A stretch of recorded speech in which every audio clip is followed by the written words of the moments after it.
Dalawang tao sa isang litrato. Isang lalaking nakangiti, ang kanyang mga mata ay kumikinang sa saya. Isang babae, nakasandig sa kanyang balikat, ang mukha ay puno ng pagmamahal. Isang perpektong larawan. Kung hindi mo lang alam na ang lalaki sa litratong iyon ay ang kanyang ama, at ang babae ay hindi ang kanyang ina. Nanginginig ang daliri ni Dalia Romualdez habang nakatitig sa screen ng kanyang cellphone. Ilang taon na ang nakalipas, pero ang sakit ay parang laging bago. Sariwa. Isang bukas na sugat na patuloy na dinidilaan ng mapait na alaala. Ito ang dahilan ng lahat. Ang dahilan kung bakit ang puso niya ay naging bato. Ang dahilan kung bakit ang tiwala para sa kanya ay isang salitang nakasulat sa buhangin, madaling mabura ng alon ng kasinungalingan. Isang malakas na busina mula sa likuran ang pumutol sa kanyang pag-iisip. Napapikit siya. Makati City. Rush hour. At isang walang katapusang buhos ng ulan. Ang perpektong kombinasyon para sirain ang isang araw na sira na. Mabilis niyang pinatay ang screen ng cellphone at ibinalik ito sa kanyang mamahaling bag control. Kailangan niya ng kontrol. Iyon ang tanging bagay na mapagkakatiwalaan niya.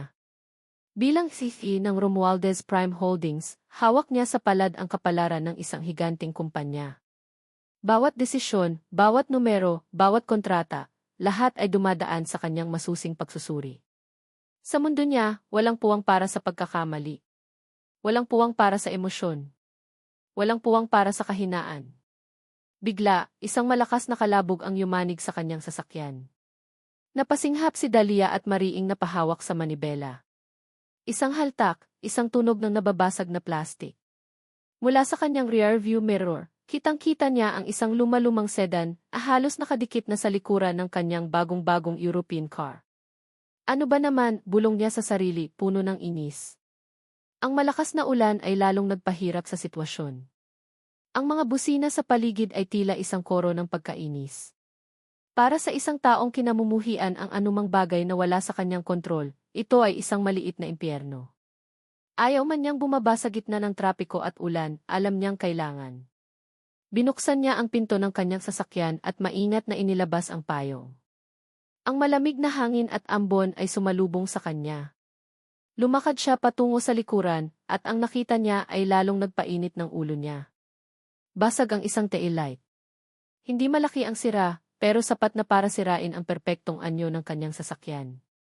Kasabay noon, bumukas ang pinto ng kabilang sasakyan. Isang lalaki ang lumabas, basa na ang buhok at damit dahil wala itong dalang payong. Mula sa pananamit nito, isang simpleng polo shirt at maong, agad na hinusgahan ni Dalia ang estado nito sa buhay. Isa lang siyang ordinaryong driver. Ma'am, sorry po, sabi ng lalaki, ang boses ay kalmado at magalang. Bigla po kasing nagpreno yung sasakyan sa harap ko. Pasensya na po talaga. Tiningnan siya ni Dalia mula ulo hanggang paa, ang kanyang mga mata ay malamig at mapanuri. Sorry. Do you think your sorry can fix this? Tinuro niya ang basag na ilaw. Ang galit na kanina pa niya itinatago dahil sa litrato ay tila nakahanap ng pagbubuntunan. Naiintindihan ko po, ma'am. Hayaan niyo pong sagutin ko ang pagpapagawa, sabi ng lalaki, hindi natitinag sa mataray na tono ni Dalia. Kunin ko lang po ang detalye niyo para maayos natin to. Ayusin. Isang mapaklang tawa ang kumawala sa mga labi ni Dalia. Alam mo ba kung magkano ang isang ilaw nito? This is not some cheap, local car. Nakita ni Dalia ang bahagyang pagkunot ng noo ng lalaki. Ang paggalang sa boses nito kanina ay napalitan ng bahagyang pagkadismaya. Alam ko po, ma'am. Sasagutin ko po kung magkano ang sira. Ngunit hindi pa tapos si Dalia. Gusto niyang iparamdam sa lalaking ito ang abalang idinulot nito sa kanya. 10,000, sabi niya, ang boses ay matigas at walang bahid ng pakikipag-ayos. I want 10,000 pesos. Now. Natahimik ang lalaki. Ang ulan ay patuloy na pumapatak sa kanilang dalawa. Malinaw na nabigla ito sa sinabi ni Dalia. 10,000. Ma'am, sa pagkakaalam ko, hindi aabot ng ganyan kamahal ang isang taillight lang, kahit nasa sasakyan niyo pa. Are you calling me Eliar? Jeet ni Dalia, ang boses ay tumaas na. Kung wala kang pambayad, sana nag-iingat ka sa pagmamaneho. Doon na nawala ang lahat ng pasensya sa mukha ng lalaki. Tumigas ang kanyang panga at diretsong tumingin sa mga mata ni Dahlia. Hindi po ako tumatakbo sa responsibilidad ko, ma'am. Ang sinasabi ko lang, hindi tama ang halagang sinisingil nyo. Kung gusto nyo, tawagin natin ang pulis at idaan natin sa tamang proseso. Pagkatapos ay idinagdag niya sa mas mahinang boses, na para bang sa sarili lang niya, pero sapat na para marinig ni Dahlia, grabe. Ang yabang. Mata pobre. Parang isang sampal ang salitang iyon. Mata pobre. Siya. Paano naglakas loob ang isang hamak na driver na ito na tawagin siyang ganoon? What did you say? Sigaw niya, ang galit ay nangingibabaw na. Hindi na sumagot ang lalaki. Kinuha nito ang cellphone sa bulsa, kinuna ng litrato ang sira, ang plaka ng parehong sasakyan, at kinuha ang lisensya mula sa wallet. Andre Sarmiento po, sabi nito, iniabot ang lisensya para makita ni Dahlia. Ito po ang numero ko. Itawag niyo na lang po sa akin kung nasaan ang kasa at kung magkano talaga ang aabutin. Babayaran ko. Pero hindi ako magbibigay ng 10,000 sa gitna ng kalsada. Walang nagawa si Dahlia kundi kunin ang numero nito. Ang mga busina sa paligid nila ay lalong lumalakas. Padabog siyang bumalik sa kanyang sasakyan, basang-basa at nanggagalaiti sa galit. Habang pinapaandar niya ang makina, nakita niya sa salamin si Andre Sarmiento na bumalik sa luma nitong sedan, ang mukha ay seryoso at puno ng dignidad na para kay Dahlia ay isang uri ng pang-insulto. Sino ba ang lalaking iyon sa akala niya? Pagdating sa kanyang opisina sa tuktok ng Romualdez Tower, hindi pa rin maalis ang inis ni Dahlia. Ang pagiging sisi ay nangangahulugan ng kapangyarihan, ng respeto. Ngunit sa loob ng ilang minuto sa kalsada, isang estranghero ang nagawa siyang pakiramdaman na maliit. Ma'am Dahlia, bati ng kanyang sekretaryang si Ana, na sumalubong sa kanya paglabas ng elevator. May problema po. What is it now, Ana? Tanong ni Dahlia, habang hinuhubad ang basang coat. Tumawag po si Mang Tony, ang personal driver niyo. Isinugod daw po sa ospital ang asawa niya. Hindi po siya makakapasok nang hindi natin alam kung hanggang kailan. Napahilot si Dahlia sa kanyang sentido. Isa na namang problema. Isa na namang bagay na wala sa kanyang kontrol. So, I don't have a driver. Paano ang mga meeting ko sa labas mamaya? Kaya nga po, ma'am, sagot ni Ana, tila nag-aalangan. May naisip po akong solusyon, kung okay lang po sa inyo. May isang premium service po sa isang ride-hailing app. Pwede po tayong mag-hire ng temporary personal driver mula sa kanila. Sila po yung mga driver na may pinakamataas na rating at dumaan sa matinding background check. Napabuntong hininga si Dahlia. Wala siyang panahon para mag-interview ng bagong driver. Fine. Do it, just get the best one available. Don't care about the cost. I want someone professional and knows how to follow instructions without talking back. Idiniin niya ang huling mga salita, ang alaala ng aroganting driver kanina ay bumabalik. Sige po, ma'am. Aayusin ko po agad, sabi ni Ana bago mabilis na umalis. Kinabukasan, maagang nagising si Dahlia.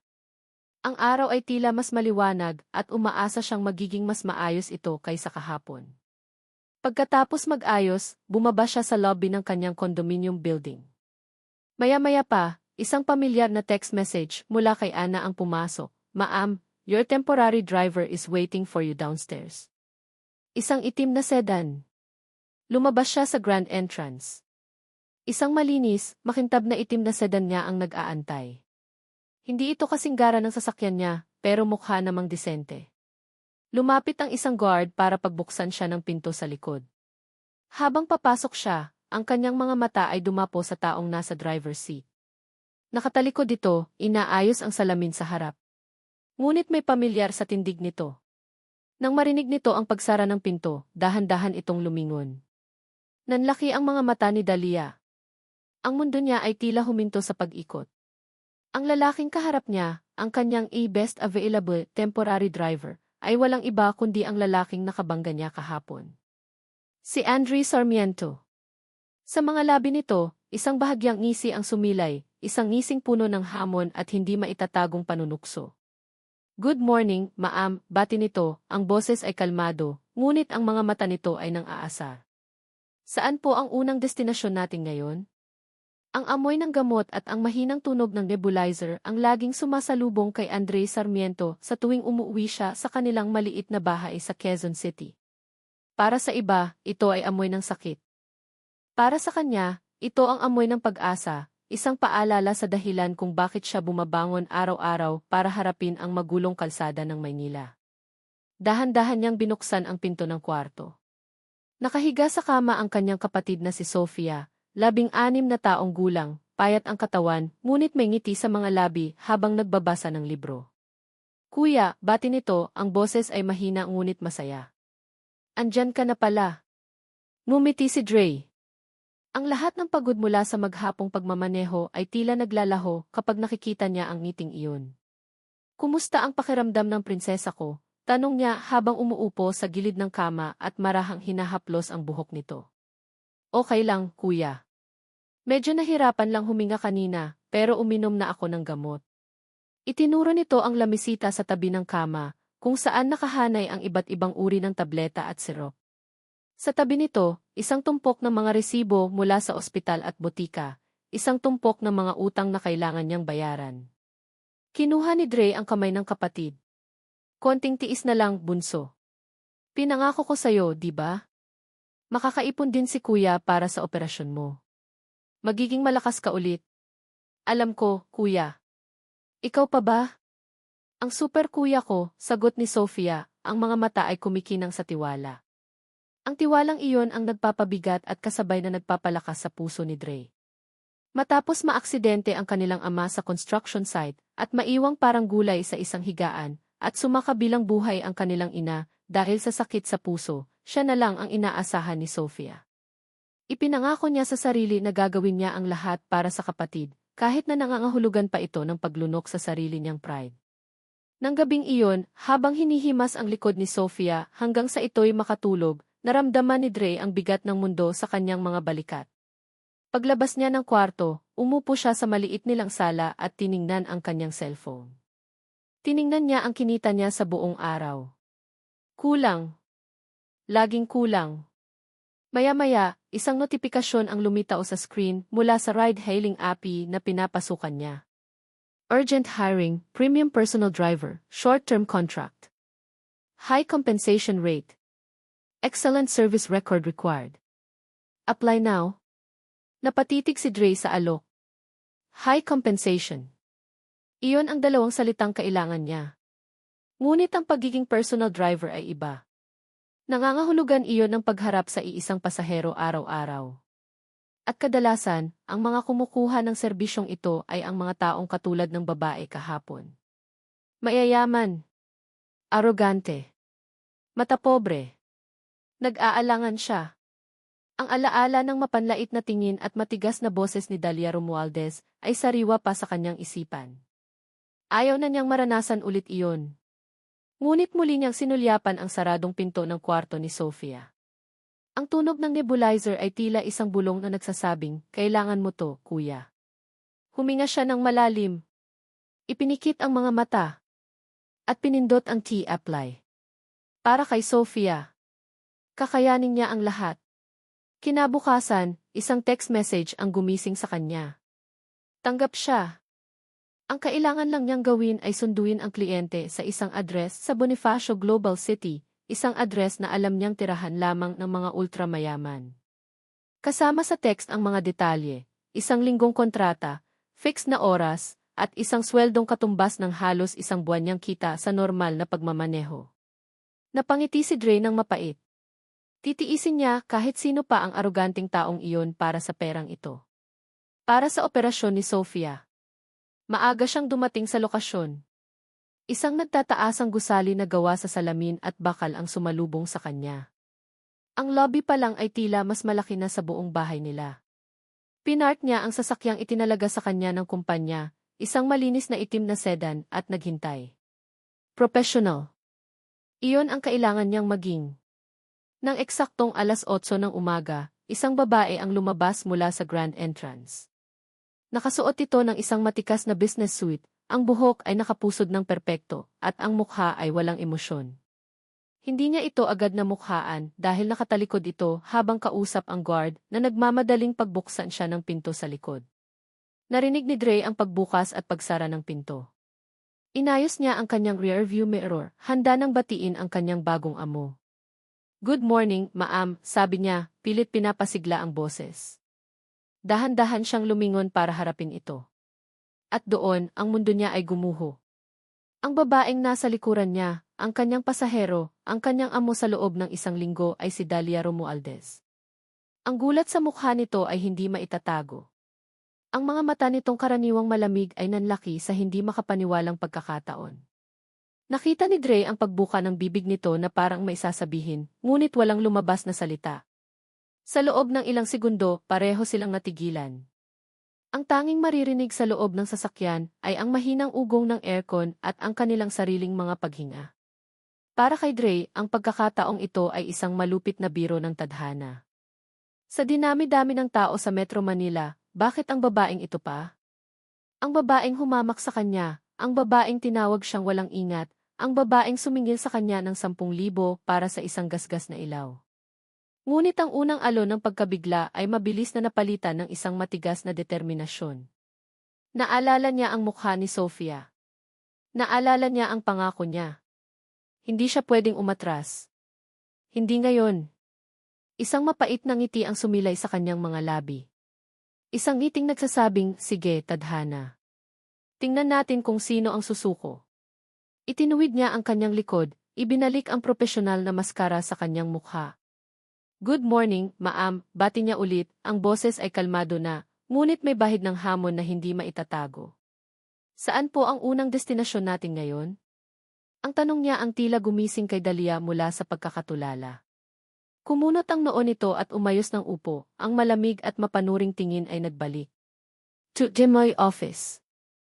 Romualdez Tower. And I expect you to know where that is." Ang boses niya ay matalim, mas matalim pa kaysa kahapon.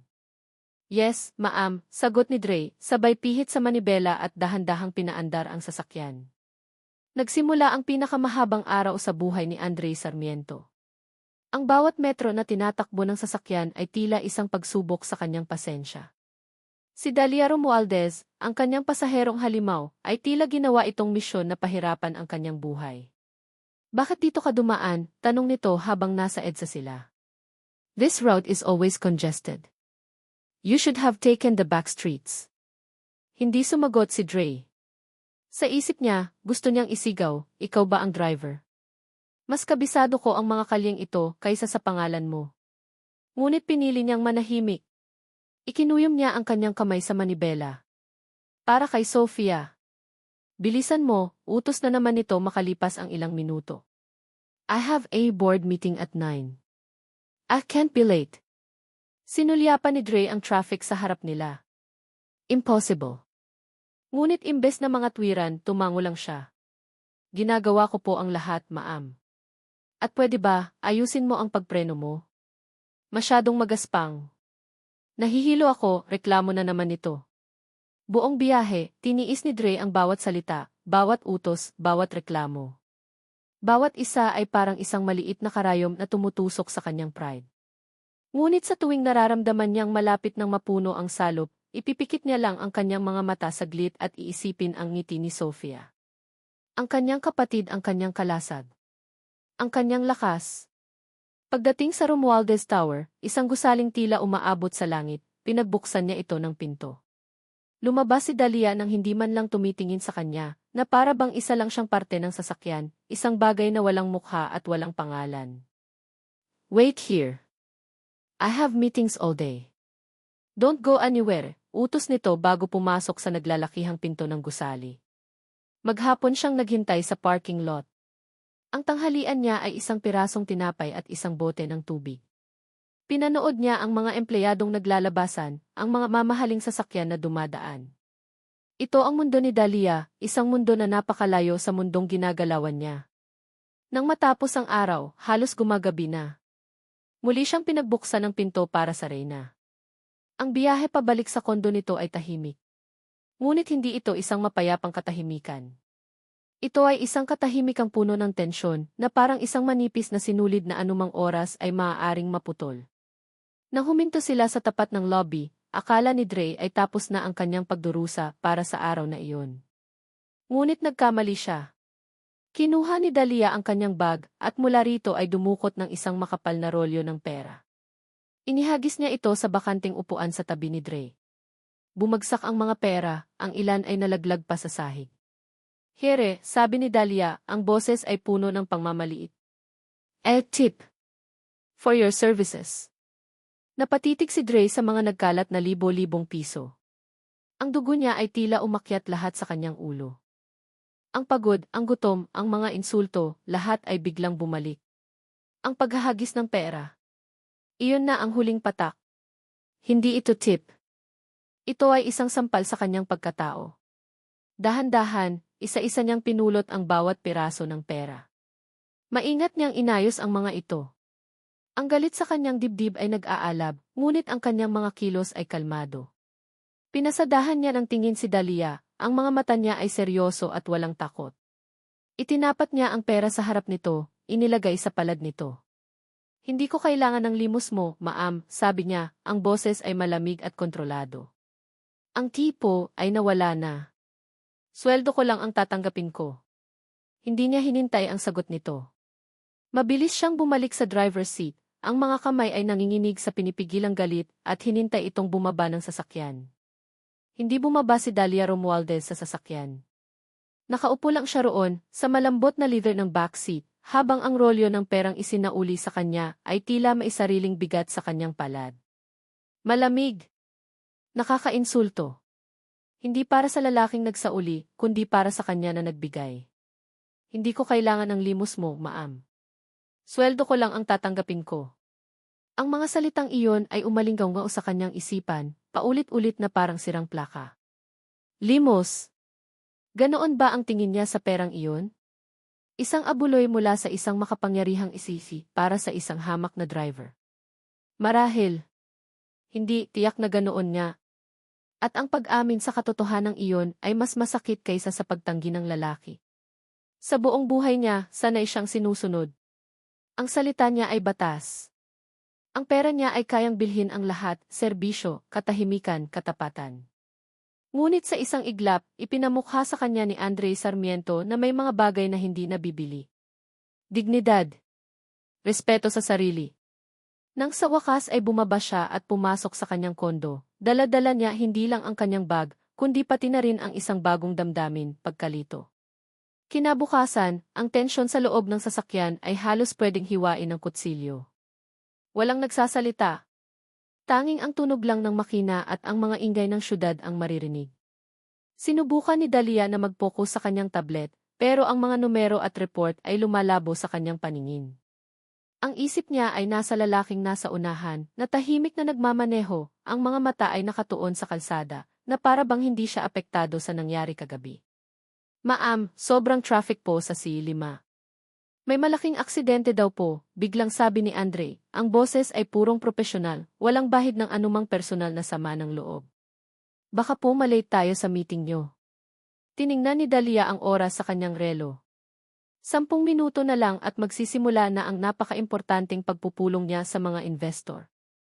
Isang alon ng panik ang nagsimulang gumapang sa kanyang dibdib. What? Then do something. Ayokong malate. Inaasahan niyang makakarinig ng sagot na, wala po tayong magagawa, ma'am, o isang buntong hininga ng pagkainis. Ngunit imbes na iyon, isang kalmadong boses ang kanyang narinig. Sige po, ma'am. May alam po akong daan. Kapit lang po kayo. Nang hindi nagpapaalam, bigla nitong ikinabig ang manibela sa isang matalim na pagliko, pumasok sa isang maliit na kalye na hindi pamilyar kay Dahlia. Sumunod pa ang ilang liko sa mga eskinita na tila isang maze. Kung ibang driver ito, sisigawan na niya sa takot na baka sila maligaw. Ngunit may kung anong kumpiyansa sa mga kilos ni Andre na nagpatigil sa kanya. Pinanood niya itong magmaneho, hindi mabilis, ngunit tiyak. Ang bawat liko, bawat pag-iwas sa mga pedicab at motorsiklo ay kalkulado.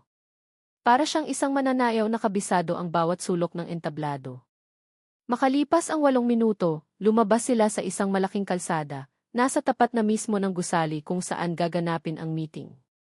Naiwasan nila ang buong traffic. Nakatitig lang si Dahlia sa gusali, hindi makapaniwala. Dumating sila nang may 2 minutong natitira. Nandito na po tayo, ma'am, sabi ni Andre, na para bang wala lang ang ginawa niyang milagro. Hindi nakapagsalita si Dahlia. Tumango lang siya, kinuha ang kanyang gamit at mabilis na bumaba.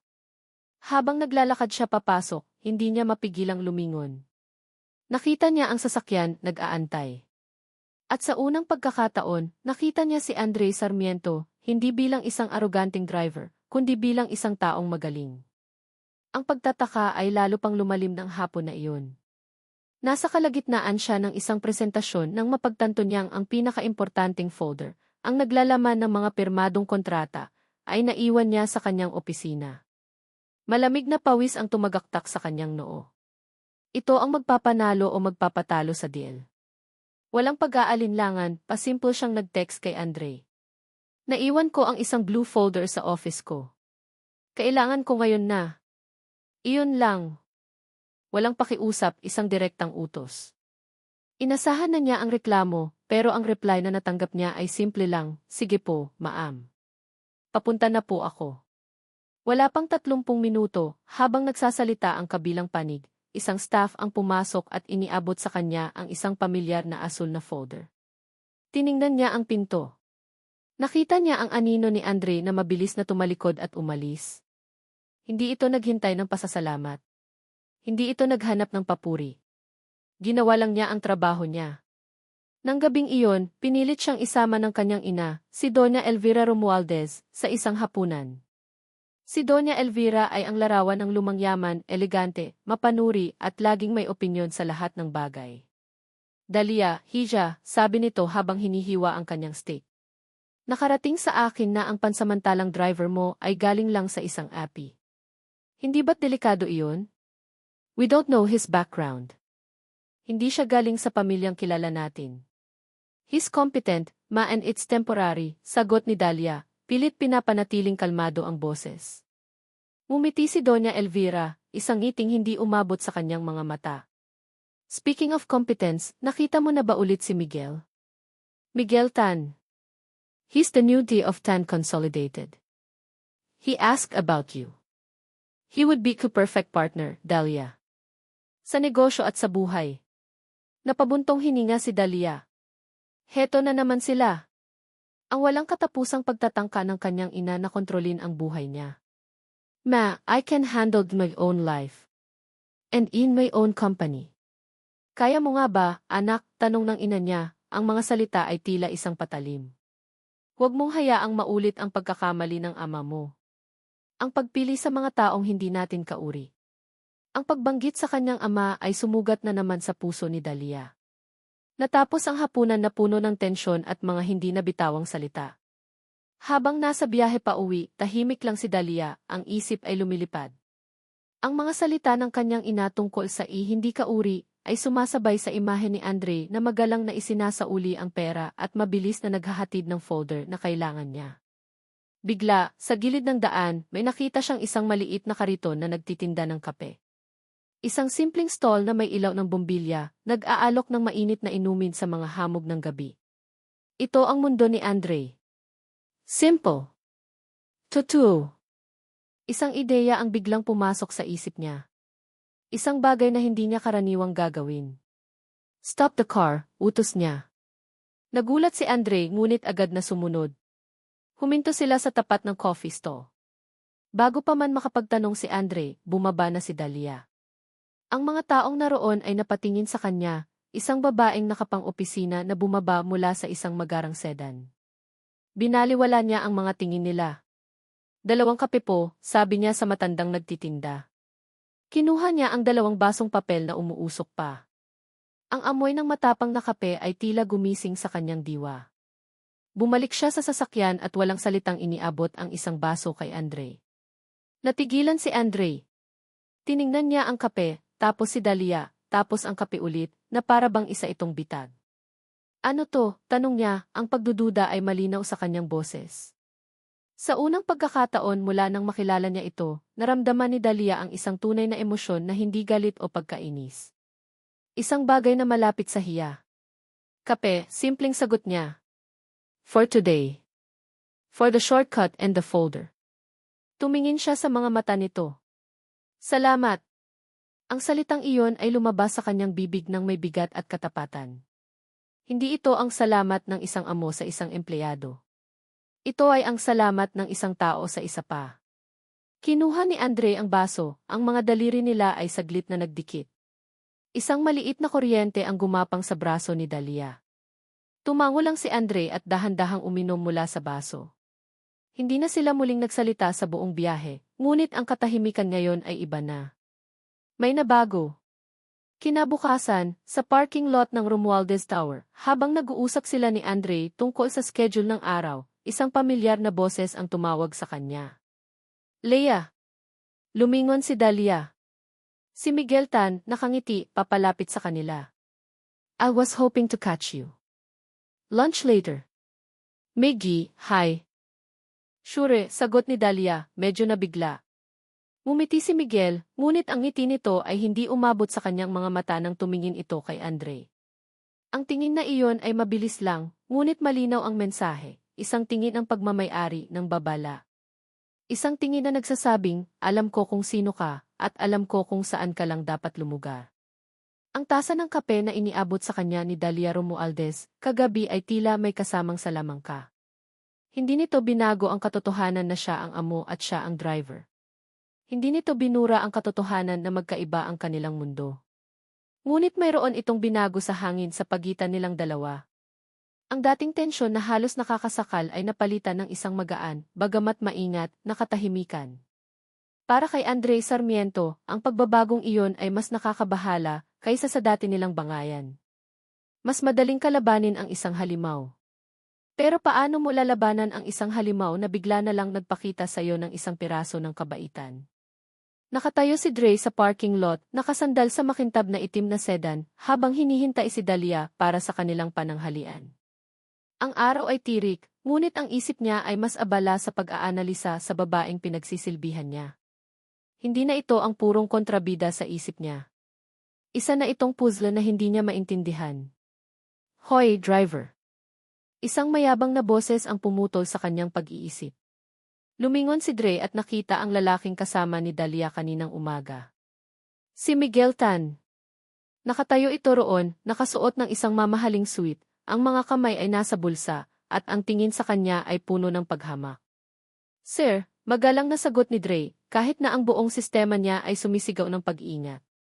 Ikaw yung bago, di ba? Tanong ni Miguel, lumalakad paikot sa kanya na parang sinusuri ang isang bagay na mababa ang uri. Magkano ba ang bayad sa'yo ni Leia para maging anino niya? Hindi umimik si Dre. Ikinuyom niya ang kanyang mga palad. Trabaho ko po ito, sir. Tumawa si Miguel, isang tawang nakakainsulto. Trabaho. Let me give you piece of advice. Lumapit ito, ang mukha ay ilang pulgada na lang ang layo sa kanya. Kilalanin mo ang lugar mo. Si Dahlia ay isang Romualdez. Ikaw, isa ka lang driver. Kapag nagsawa na siya sa'yo, itatapon ka lang na parang basahan. Kaya kung ako sa'yo, gawin mo lang ang trabaho mo at huwag kang mangarap ng mataas. Ang bawat salita ay tumama, ngunit hindi yumuko si Dre. Tiningnan niya si Miguel ng diretso sa mata. Salamat po sa payo, sir, sabi niya, ang boses ay kalmado ngunit may talim. Pero huwag po kayong mag-alala. Alam ko po kung ano lang ang trabaho ko. Akmang may sasabihin pa si Miguel nang bumukas ang pinto ng elevator at lumabas si Dahlia. Agad na nagbago ang anyo ni Miguel. Ang mapanlait na mukha ay napalitan ng isang matamis na ngiti. Leia, ready for lunch? Yes, of course, sagot ni Dahlia, ngunit napansin niya ang tensyon sa pagitan ng dalawang lalaki. May problema ba dito, Miggy? Wala naman, mabilis na sagot ni Miguel habang pinasadahan ang tingin si Dre. Kinausap ko lang ang driver mo. Sinasabi ko lang sa kanya na ingatan ka. Ngumiti ito. Medyo mukhang arugante kasi para sa isang driver. Napatigil si Dahlia. Tiningnan niya si Miguel tapos si Dre na nanatiling tahimik sa gilid. Isang malamig na kislap ang dumaan sa mga mata ni Dahlia. His Eve's driver, Miggy, sabi niya, ang boses ay matigas at malinaw. Bawat salita ay may diin. And for your information, he's more professional than some executives know. Now, if you don't mind, we're running late. Hindi na niya hinintay ang sagot ni Miguel. Nauna siyang naglakad patungo sa sasakyan, iniwan si Miguel na nakatayo roon, ang ngiti ay naglaho at napalitan ng pagkainis. Habang pinagbubuksan ni Dre ng pinto si Dahlia, nagtama ang kanilang mga mata. Isang segundo lang iyon, ngunit sapat na. Nakita ni Dre ang hindi inaasahang pagtatanggol. At sa tingin ni Dahlia, nakita niya ang isang bakas ng pasasalamat. Walang nagsalita, ngunit sa katahimikan na iyon, may isang pader na naman ang gumuho sa pagitan nila. Ang araw na iyon ay nauwi sa gabi. Isang malaking proyekto ang nangailangan ng atensyon ni Dahlia, at nanatili siya sa opisina hanggang sa halos wala ng tao sa buong palapag. Si Dre, gaya ng kanyang tungkulin, ay matyagang naghintay sa lobby. Nang sa wakas ay bumaba si Dahlia, ang anyo niya ay halatang pagod na. Ang perpektong pusod ng kanyang buhok ay medyo magulo na, at may bakas ng kapaguran sa ilalim ng kanyang mga mata. "Sorry, natagalan ako," sabi niya, ang boses ay mahina. "Okay lang po, ma'am," sagot ni Dre. Ang biyahe pa uwi ay tahimik. Ang mga ilaw ng syudad ay kumikislap sa labas ng bintana, mga neon sign, mga poste ng ilaw, ang mga pulang ilaw ng preno ng ibang sasakyan. Isang dagat ng mga artipisyal na bituin. Sa gitna ng katahimikan, napansin ni Dre mula sa salamin na pumipikit-pikit na si Dahlia. Maya-maya pa, ang ulo nito ay dahan-dahang sumandal sa bintana at nakatulog ito. Sa pagtulog nito, nawala ang lahat ng talim, ang lahat ng otoridad. Ang natira ay isang babaeng mukhang pagod, isang babaeng may pasa na mundo sa kanyang mga balikat. Napansin ni Dre na nakasuot lang ito ng manipis na silk na blusa at ang aircon ng sasakyan ay medyo malakas. Maingat, para hindi ito magising, hinubad niya ang kanyang simpleng itim na jacket, ang jacket na lagi niyang suot, amoy sa kanyang simpleng pabango at sa hirap ng maghapong trabaho. Dahan-dahan, iniabot niya ito sa likod at maingat na ipinatong sa mga balikat ni Dahlia. Isang maliit na bagay. Isang kilos na hindi iniutos, hindi binayaran. Isang kilos na galing lang sa kanya. Hindi nagtagal, nagising si Dahlia nang maramdaman ang paghinto ng sasakyan sa tapat ng kanyang kondo. Medyo nagulat siya, at doon niya naramdaman ang bigat at init ng isang jacket sa kanyang mga balikat. Tiningnan niya ito. Isang simpleng jacket ng lalaki. Tumingin siya kay Dre. "Sa'yo to," tanong niya, ang boses ay naguguluhan. "Malamig po kasi sa loob," simpleng sagot ni Dre, nakatingin sa daan. Kinuha ni Dahlia ang jacket, at sa isang iglap, ayaw niya itong isauli. May kakaibang pakiramdam ng proteksyon na dala ito. Ngunit ibinalik niya pa rin. "Salamat." Bumaba na sana si Dre para pagbuksan siya ng pinto nang pigilan siya ni Dahlia. "Teka, saan ka umuuwi?" Nagulat si Dre sa tanong. "Sa Quezon City po." Tiningnan ni Dahlia ang oras.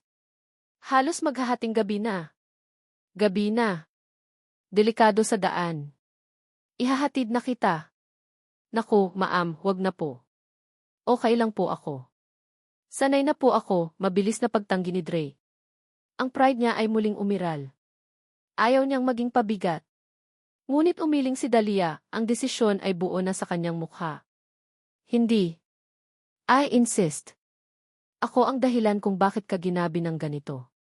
It's the least can do saan sa gis."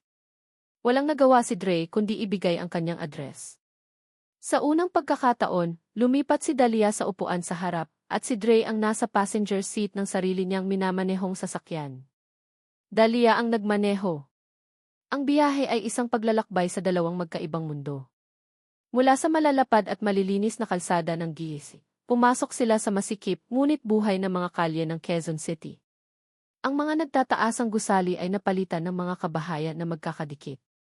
Ang mga mamahaling restaurant ay napalitan ng mga karinderya at sari-sari store na bukas pa. May mga batang naglalaro pa sa kalsada, mga magkakapitbahay na nagkukwentuhan sa labas ng kanilang mga bahay. Huminto sila sa tapat ng isang simpleng two-story apartment. Ito ang mundo ni Dre. Walang arogansya, walang pagkukunwari. Simple, pero may init. May buhay. "Dito na po," sabi ni Dre. Tumingin si Dahlia sa paligid, ang kanyang mga mata ay puno ng pagtataka, hindi ng paghusga. Bumaba si Dre ng sasakyan. "Salamat po sa paghatid, ma'am." Tumigil siya sandali. "Ingat ka sa pag-drive pa uwi." Tumango si Dahlia. I will. See you tomorrow, Andre. Iyon ang unang beses na tinawag siya nito sa kanyang pangalan. Habang naglalakad si Dre palayo, isang kakaibang ngiti ang sumilay sa kanyang mga labi. Ngunit habang minamasdan siya ni Dahlia na pumasok sa kanilang bahay, isang pakiramdam ng init ang gumapang sa kanyang dibdib, isang damdaming bago at hindi pamilyar. Kinuha niya ang kanyang cellphone para i-check ang oras. Ngunit isang bagong text message ang nasa itaas ng screen. Mula sa isang numerong kilalang-kilala niya. Mula sa kanyang ina. Ang nilalaman ng mensahe ay maikli, ngunit ang dala nitong lamig ay sapat na para burahin ang lahat ng init na naramdaman niya. I know where you've been. We need to talk. Ang text message mula sa kanyang ina ay parang isang timba ng nagielong tubig na ibinuhos sa nag-uumpisang init sa kanyang dibdib. Isang salita, isang pangungusap at ang buong mundo ni Dahlia Romualdez ay bumabalik sa dati, malamig, kalkulado at puno ng mga pader. Kinabukasan, ang mainit na pakiramdam na iniwan ng paghatid niya kay Andre ay wala nang natira. Ang tanging naroon ay ang pag-aabang sa hindi maiiwasang komprontasyon. At hindi nga siya nabigo. Isang tawag mula sa sekretarya ni Doña Elvira ang sumalubong sa kanya pagdating sa opisina. Pinapatawag po kayo ni Ma'am Elvira sa kanyang opisina. Agad-agad daw po. Ang opisina ng kanyang ina ay nasa pinakatuktok na palapag, isang palapag na mas mataas pa sa kanya. Isang simbolo ng kapangyarihan. Pagpasok niya, nakaupo si Doña Elvira sa kanyang malaking mahogany desk, nakatingin sa malawak na tanawin ng syudad mula sa salaming pader. Hindi ito lumingon. Saan ka galing kagabi, Dahlia? Tanong nito, ang boses ay kalmado ngunit may bigat. I had to work late, ma, sagot ni Dahlia, ang kanyang depensa ay handa na. Dahan-dahang umikot si Doña Elvira sa kanyang swivel chair para harapin siya, isang manipis na folder ang hawak nito. Work? Sa pagkakaalam ko, ang opisina natin ay narito sa Keith, hindi sa isang eskinita sa Quezon City. Naramdaman ni Dahlia ang panlalamig ng kanyang mga kamay. May mga mata ang kanyang ina kahit saan. As dropped off is boy driver. Gabi na at ako ang dahilan kung bakit siya natagalan. Isang matalim na tawa ang kumawala sa kanyang ina. Driver. Dahlia, kailan ka pa naging tagahatid ng mga empleyado? Hindi iyan ang trabaho mo. Ang trabaho mo ay palagin ang kumpanyang ito, protektahan ang pangalan natin. Itinapon nito ang folder sa lamesa. Mga litrato. Mga litratong kuha mula sa malayo, siya at si Andre na bumababa sa sasakyan sa tapat ng bahay nito. Ang lalaking iyan, sabi ni Doña Elvira, ang bawat salita ay may diin ay isang distraksyon. Isang panganib. I want you to fire him. Today. I can't do that, matigas na sagot ni Dahlia. He has a contract. Contracts can be broken, tumaas ang boses ng kanyang ina. Huwag kang maging tanga, Dahlia. Nakikita ko ang nangyayari. Huwag na huwag mong hayaang maulit ang pagkakamali ng ama mo. Ang pagpili sa mga taong hindi natin kauri. Tingnan mo kung saan tayo dinalan yon. Isang eskandalo. Isang kahihiyan. Ang pagbanggit sa kanyang ama ang sumapol sa pinakamasakit na parte ng puso ni Dahlia. Ang sugat na pilit niyang tinatakpan ay muling mumanga. Ang galit, hindi sa kanyang ina, kundi sa buong sitwasyon, ay biglang umapaw. Isang mapusok na ideya ang nabuo sa kanyang isipan. Isang ideya ng pagrerebelde. I have to go, sabi ni Dahlia, tumalikod na siya. May pupuntahan akong event mamaya. Good, sabi ng kanyang ina, iniisip na nanalo na ito. Isama mo si Miguel.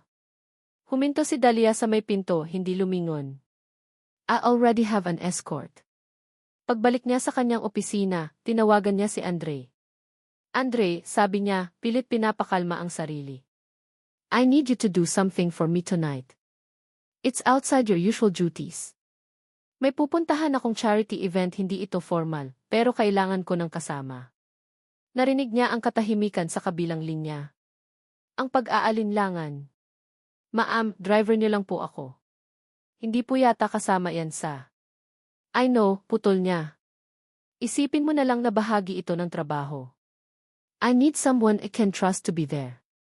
Ang huling mga salita ay lumabas ng hindi niya pinag-isipan, ngunit totoo. Sa gitna ng mga pating sa kanyang mundo, ang tahimik na driver na ito ang tanging taong naramdaman niyang hindi siya husgahan.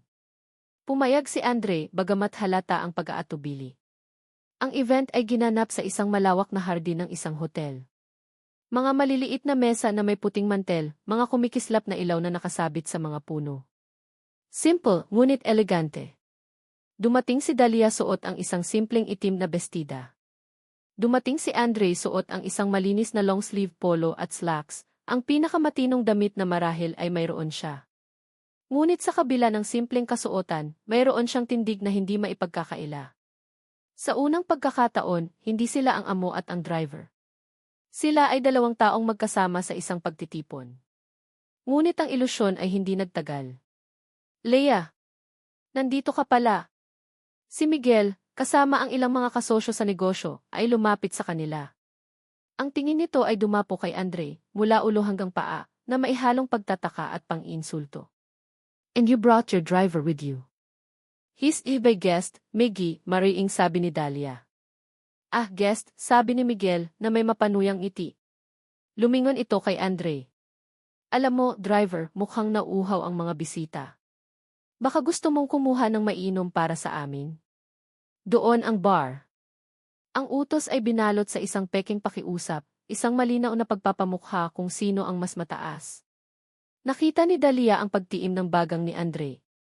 Nakita niya ang apoy ng pride na nasindihan sa mga mata nito. Bago pa man makasagot si Andre, hinawakan ni Dahlia ang braso nito. Hayaan mo na sila, Andre, bulong niya. He's not worth it, see. Hinila niya ito palayo sa grupo, patungo sa isang mas tahimik na bahagi ng hardin, malapit sa isang balkonahe na natatanaw ang mga ilaw ng syudad. Nakatayo sila roon, hindi nagsasalita. Ang maririnig lang ay ang mahinang tunog ng musika at ang pagaspas ng hangin. Pasensya ka na, basag ni Dahlia sa katahimikan. Hindi ko dapat ginawa to sa'yo. Umiling si Andre, ang mga mata ay nakatuon sa malayo. Sanay na ako sa mga taong tulad niya, ma'am. Dahlia, sabi niya. Call me Dahlia. For tonight, at least. Tumingin ito sa kanya. Sa ilalim ng malambot na ilaw ng mga parol, nakita ni Dahlia ang mga mata nitong seryoso, ngunit may bakas ng kalungkutan. Walang pagkukunwari. Walang hidden agenda. Siya lang. Salamat sa pagsama sa akin, sabi ni Dahlia, ang boses niya ay halos isang bulong. Salamat sa lahat.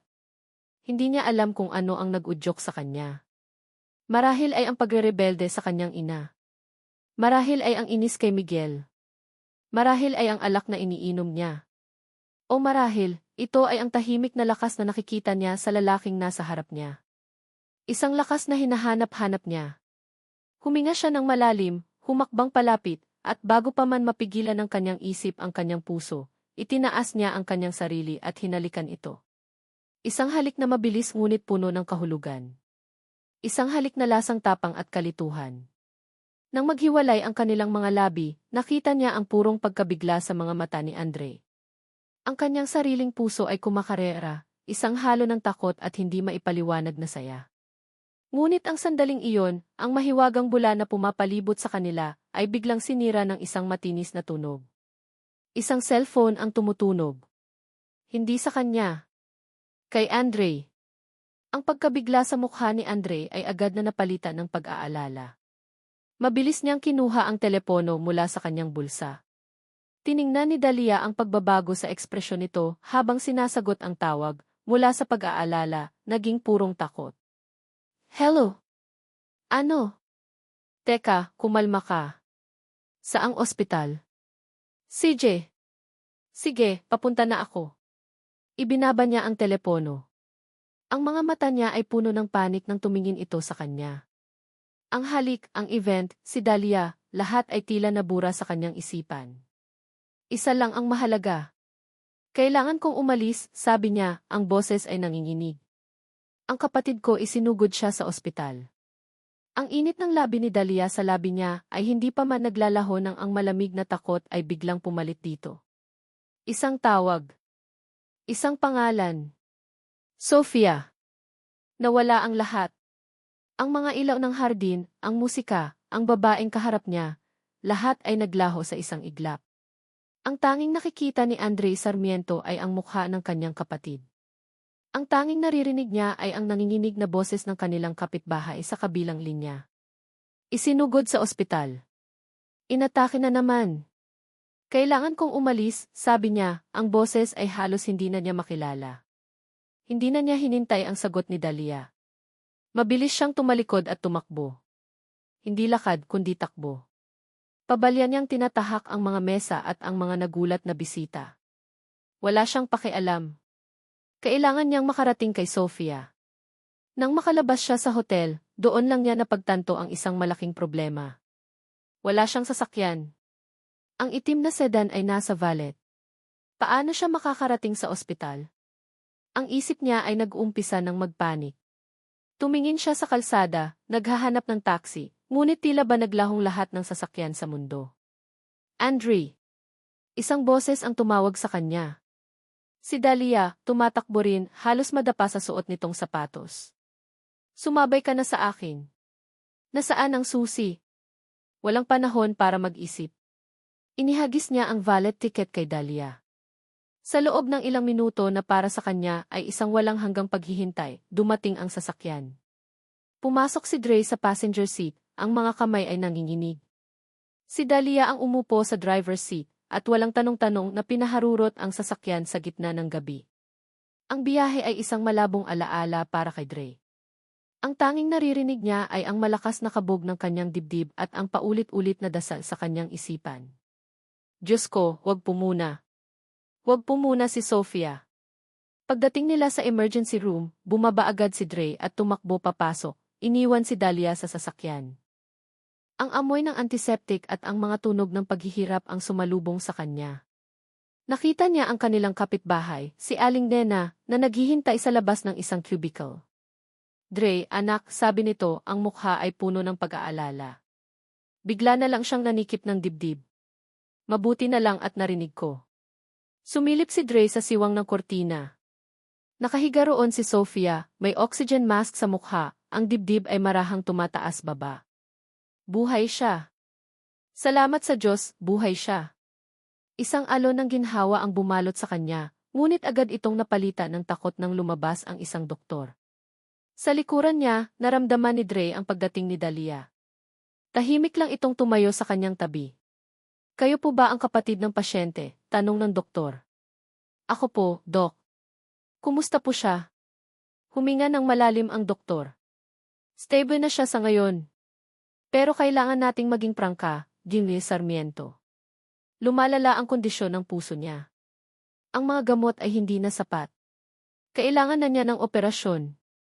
Sa lalong madaling panahon. Ang mga salitang iyon ay parang isang malaking bato na bumagsak sa ulo ni Dre. Operasyon. Magkano po yun, Dok? Tiningnan siya ng doktor ng maihabag. Malaki ang halaga, iho. Aabuti ng halos kalahating milyon. Kalahating milyon.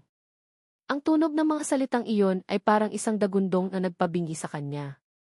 Para sa isang taong ang ipon ay sapat lang para sa panggasto sa loob ng ilang linggo, ang kalahating milyon ay hindi lang isang bundok. Isa itong kalawakan na imposibleng tawirin. Napasandal siya sa pader, ang mga tuhod ay tila bibigay na. Ang bigat ng kanyang kabiguan ay halos dumurog sa kanya. Pagkatapos ng ilang sandali, pinayagan silang pumasok sa cubicle. Naalis na ang oxygen mask ni Sofia, ngunit nanatili itong mahina. Kuya, bulong nito. Leve, nandito na si Kuya, sabi ni Dre, hinawakan ang kamay ng kapatid. Doon lang napansin ni Sofia ang babaeng kasama niya. Ang ganda ng kasama mo, Kuya, sabi ni Sofia, isang maliit na ngiti ang sumilay sa kanyang mga labi. Girlfriend mo. Umiling si Dre, ngunit nakita niya ang isang kakaibang lungkot sa mga mata ni Dalia nang marinig iyon. Si Dalia ay lumapit. Hi, Sofia. I'm Dalia, sabi niya, ang boses ay malambing. Kaibigan ako ng kuya mo. Nagkwentuhan sila saglit, at sa unang pagkakataon, nakita ni Dalia ang mundo ni Dre ng buong buo, ang kahinaan, ang pagmamahal, ang desperasyon. Nang lumabas sila ng cubicle para hayaang magpahinga si Sofia, hinila ni Dalia si Dre sa isang tabi. Ang mukha nito ay seryoso, puno ng determinasyon. Andre, sabi niya. Nakita ko ang lahat. Narinig ko ang sinabi ng doktor. Huwag kang mag-alala, ma'am. Dahlia, pagtatama nito. Nasaan ang billing section? Kumunot ang noo ni Dre. Bakit? Hindi ito sumagot. Imbes, kinuha nito ang kanyang purse, at mula roon ay inilabas ang isang bagay na nagpatigil sa pagtibok ng puso ni Dre, isang checkbook. Binuksan niya ito, kumuha ng ballpen at nagsimulang magsulat. Huwag kang mag-alala sa bayarin, sabi ni Dahlia habang nagsusulat, hindi nakatingin sa kanya. Ako na ang bahala sa lahat. Sa operasyon, sa mga gamot, sa kwarto sa ospital. Lahat. Napatitig si Dre sa ginagawa nito. Ang piraso ng papel na iyon. Ang sagot sa lahat ng problema niya. Ang kaligtasan ni Sofia. Ngunit habang tinitingnan niya ang checkbook sa kamay nito, hindi ginhawa ang naramdaman niya. Kundi isang matinding kirot. Isang kirot sa kanyang pride. Ang imahe ng halik nila kanina ay biglang bumalik. Ang mainit na pakiramdam ay napalitan ng yelo. Ang lahat ng kabaitan nito, ang paghatid sa kanya, ang pagtatanggol sa kanya kay Miguel, ang pagpunta rito sa ospital, lahat ba iyon ay dahil sa awa? Pinunit ni Dahlia ang tseke mula sa buklet. Inabot niya ito kay Dre. Please, let me help. Tiningnan ni Dre ang tseke, blanko ang halaga, ngunit may pirma na. Isang blank check. Kayang bilhin ang buhay ng kapatid niya. Kayang bilhin ang lahat. Ngunit ano ang kapalit? Isang malamig na galit ang gumapang sa kanyang dibdib, pinapalitan ang desperasyon. Galit sa sarili dahil sa pagiging walang silbi. Galit sa mundo dahil sa pagiging hindi patas. At galit sa babaeng ito na sa isang pirasong papel lang ay kayang lutasin ang problema na halos ikamatay na niya. Ano to? Tanong niya, ang boses ay nanginginig sa pinipigilang emosyon. Natigilan si Dahlia. Tulong! Andre, gusto kitang tulungan. Umisi si Dre ng mapait. Ang ngisi ng isang taong nasaktan ng malalim. Tulong! O bayad? Anong-anong ibig mong sabihin? Ano to? Ulit niya, ang boses ay tumataas na. Bayad para sa halik? O pambili sa pagkatao ko? Ang gulat at sakit sa mukha ni Dahlia ay malinaw. Ngunit bulag na si Dre sa galit at kahihiyan. Kinuha niya ang tseke mula sa kamay nito. At sa harap mismo ng mga mata nito, dahan-dahan niya itong pinunit. Punit sa 2. Punit sa 4. Hanggang sa maging maliliit na piraso na lang ito. Binitiwan niya ang mga piraso ng papel, at ang mga ito ay dahan-dahang nalaglag sa sahig na parang puting luha. Hindi ko kailangan ng pera mo, sabi niya, ang bawat salita ay mailason.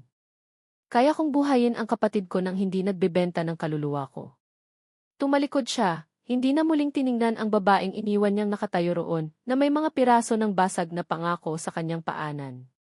Sa isang madilim na sulok ng parking lot, isang lalaki ang nagbaba ng kanyang cellphone, matapos kumuha ng ilang litrato. Mabilis siyang nag-dial. Hello, Ma'am Elvira. Opo. Nasa ospital po sila. Nag-away po sila. Malaking away. Opo, nalaman ko na rin ang buong pangalan ng driver. Andre Sarmiento po.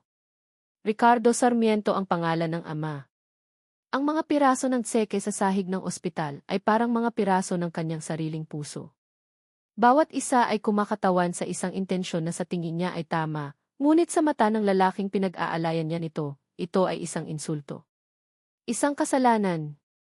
Bayad para sa halik? O pambili sa pagkatao ko? Ang mga salita ni Andre ay isang lason na dahan-dahang gumapang sa sistema ni Dahlia Romualdez, pinaparalisa ang kanyang kakayahang umunawa. Magdamag siyang hindi nakatulog, paulit-ulit na pinipiga ang utak kung saan siya nagkamali. Sa mundo niya, ang pera ang solusyon sa lahat. Ito ang nagpapatakbo sa kumpanya, nagpapatayo ng mga gusali, nagpapatigil ng mga problema. Ngunit kagabi, ipinamukha sa kanya ni Andre na ang mundo nito ay may ibang batas, ibang panuntunan. At sa mundong iyon, siya ang mangmang. Kinabukasan, ang biyahe papunta sa opisina ay isang paglalakbay sa impyerno ng katahimikan. Ang hangin sa loob ng sasakyan ay mabigat at malamig. Hindi na ito ang komportableng katahimikan na nagsimula nilang pagsaluhan. Ito ay ang katahimikan ng isang malalim na sugat. Ni hindi siya magawang sulyapan ni Andre sa salamin. Ang mga kamay nito ay mahigpit na nakakapit sa manibela, ang panga ay matigas. Ang kanyang propesyonal na kilos ay naging isang pader na mas mataas pa kaysa sa pader na itinayo ni Dahlia sa paligid ng kanyang puso. Nang araw na iyon, umiwas si Dahlia.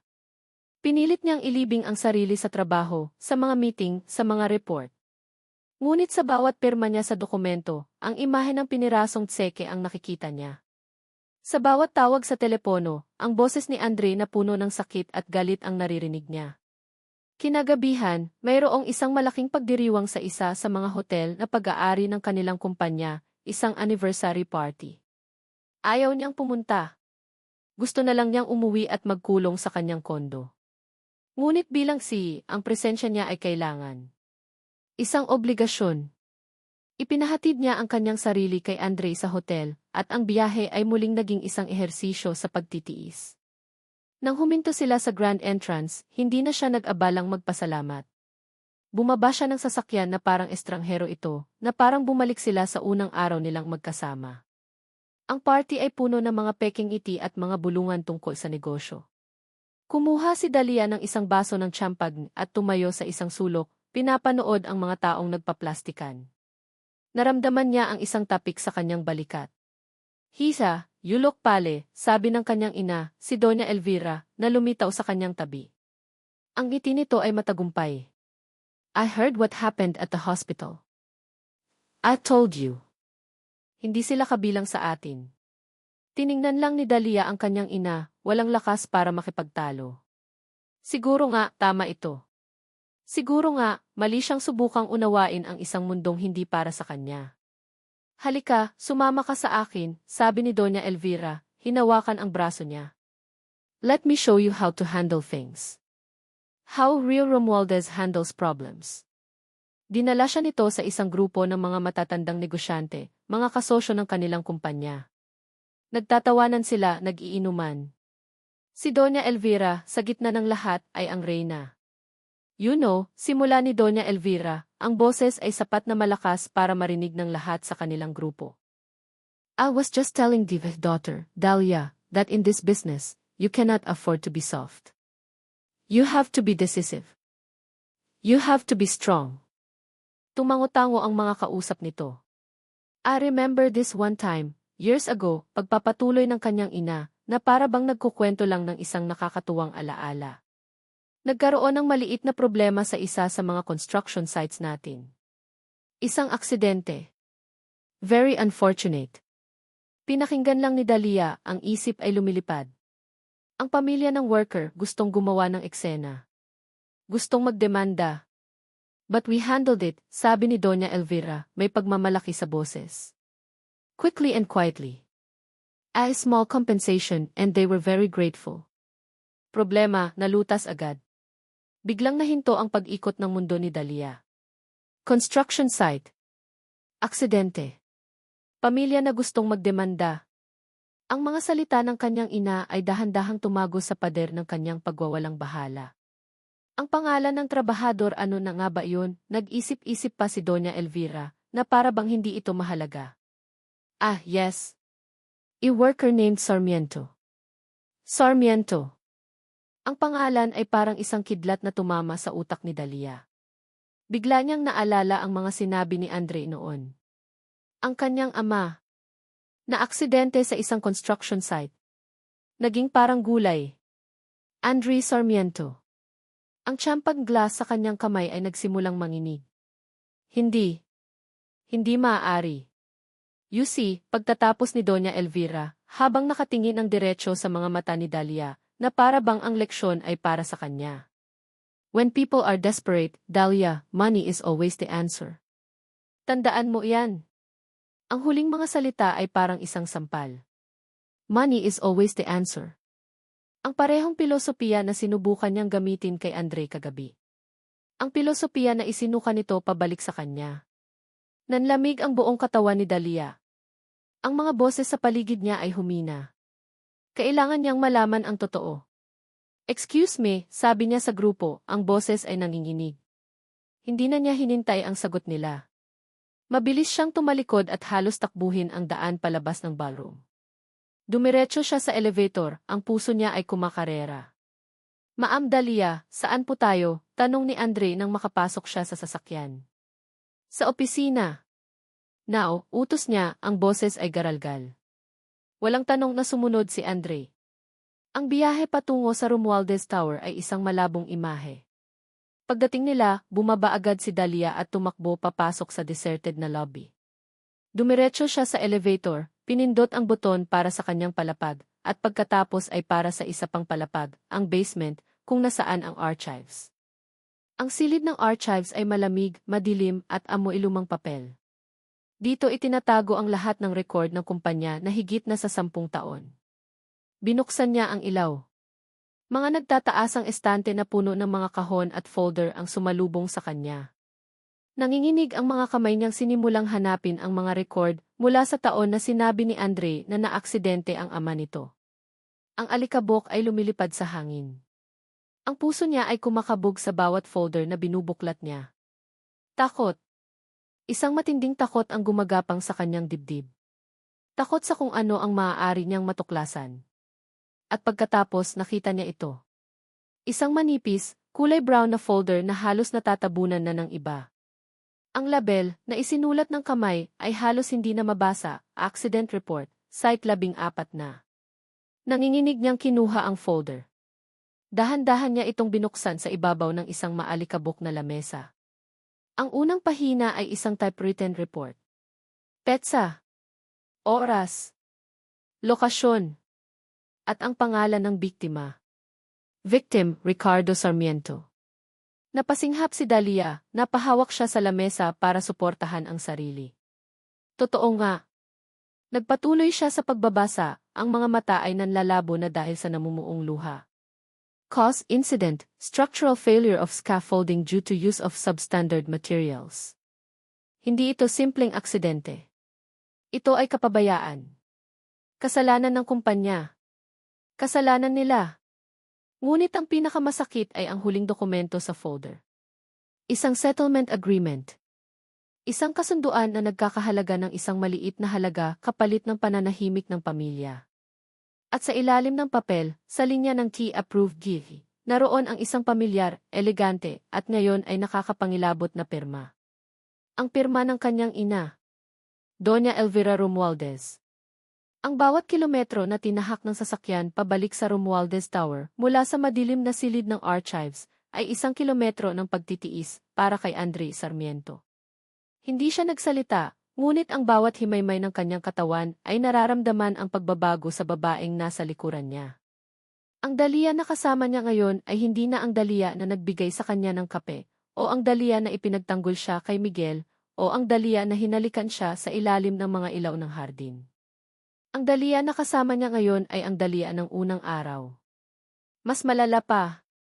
Isang reyna na gawa sa yelo, ang mga mata ay nakatuon sa malayo, ang bibig ay tikom, at ang presensya ay nagpapabigat sa hangin. Nang ihatid niya ito sa kondo nito, walang salitang namutawi sa mga labi nito. Isang bahagyang tango lang, at pagkatapos ay pumasok na ito sa loob. Dala-dala ang isang folder na mahigpit niyang hawak na para bang buhay niya ang nakasalalay dito. Para kay Dre, malinaw ang lahat. Iyon na ang sagot. Matapos niyang punitin ang tseke, matapos niyang isuka ang mga masasakit na salita, natapos na ang lahat. Ang lahat ng kabaitan nito ay isang eksperimento lamang, at siya ay nabigo sa pagsubok. Ipinamukha niya rito na hindi sila magkauri. At ngayon, tinanggap na nito iyon. Ang pader na nagsimulang gumuho ay muling itinayo, mas mataas, mas matibay. Kinabukasan, ang bawat utos ay ibinibigay sa kanya sa pamamagitan ng text. Pick me up at 8. Take me to Makati Diamond Residences. Wait for me. Walang tingin. Walang usap. Isa na lang ulit siyang makina, isang anino na nagmamaneho ng sasakyan. Ang sakit ay hindi na galit, ito ay isang mapait na kirot na nanunuot sa kanyang mga buto. Nang hapong iyon, habang naghihintay siya sa parking lot, isang text message mula sa isang hindi kilalang numero ang pumasok sa kanyang cellphone. Sarmiento, I would like to speak with you. Please meet me at the Cave of the Peninsula Manila in 1 hour. I will wait. Walang pangalan. Ngunit alam ni Dre kung sino ito.